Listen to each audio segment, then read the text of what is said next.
بررسی 5 خودروی ارزان قیمت در کانادا. صنعت خودرو از صنایع پویا در جهان محسوب می شود.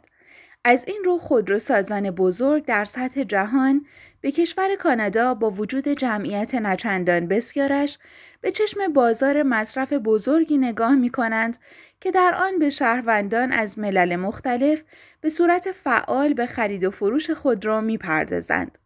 وجود مهاجران و دانشجویان از کشورهای مختلف در کانادا باعث شده که بازار خودروهای با کیفیت اما ارزان بسیار پر رونق باشد. البته کانادا بازار هدف بسیاری از خودروسازان لوکس و گران قیمت نیز هست. خرید خودرو در کانادا یکی از پایه‌ای ترین انتخاب‌های شما برای زندگی در کانادا خواهد بود. با وجود عرضه ماشین‌های جدیدتر در بازار، هنوز هم خودروهایی با قیمت مناسب برای خرید در بازار خودروهای نو کانادا پیدا می‌شود. امکان دارد شما مجبور باشید که از برخی ویژگی‌های دلخواهتان صرف نظر کنید، ولی در انتها این خودروها واقعاً کارآمد هستند. با هم به بررسی چند خودروی ارزان قیمت در کانادا می‌پردازیم. تویوتا یاریس سدان با دنده دستی. گران قیمت ترین خودروی لیست ما تویوتا یاریس سدان با دنده دستی است. در حقیقت باید بدانید این نسخه از تویوتا یاریس بسیار شبیه به خودروی مازدا 2 است و از برادر هاچبک خود فاصله بسیاری از لحاظ دوام دارد. رانندگی راحت و طراحی اسپورتی دارد. شورلت کروز با دنده دستی. این خودرو یکی از جادارترین اتاق‌ها را در لیست ما دارد.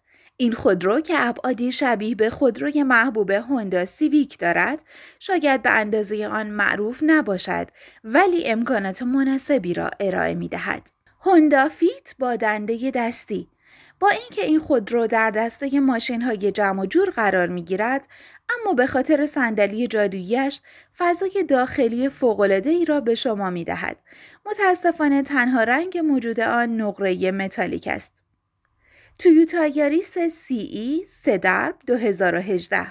این تویوتا با رقیب مستقیم خود یعنی هوندا فیت قیمت پایه یکسانی دارد، اما هزینه‌های جانبی آن هزینه نهایی شما را کمتر کرده است. البته هوندا 5 در مدرن‌تر و جادارتر از یاریس 3 در است. کیا ریو سدان 2018.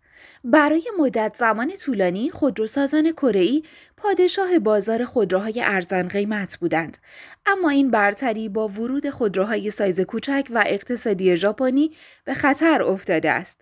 کیا ریو سدان با آنکه شاید طراحی بروزی نداشته باشد، اما به هیچ وجه خودروی کندی محسوب نمی شود. علاوه بر آن فضای داخلی آن بسیار جادارتر از دسته خودروهای کوچک به نظر می رسد. بسیاری از خودروهای نامبرده شده در بین مردم کانادا محبوبیت زیادی دارند. این خودروها ایمنی زیادی دارند و امکانات فوق‌العاده‌ای را به کاربران ارائه می‌دهند. برای خرید انواع خودرو در کانادا باید مدارکی مثل گواهینامه و بیمه‌نامه داشته باشید. جهت اطلاع از جدیدترین اخبار و تغییرات قوانین ویزا و مهاجرت و اطلاعات کاربردی کانادا، لطفاً کانال ما رو سابسکرایب کنید. دکمه زنگوله رو هم بزنید تا از ویدیوهای جدید ما مطلع بشید. ممنون که کانال کانادا با ما رو حمایت می‌کنید.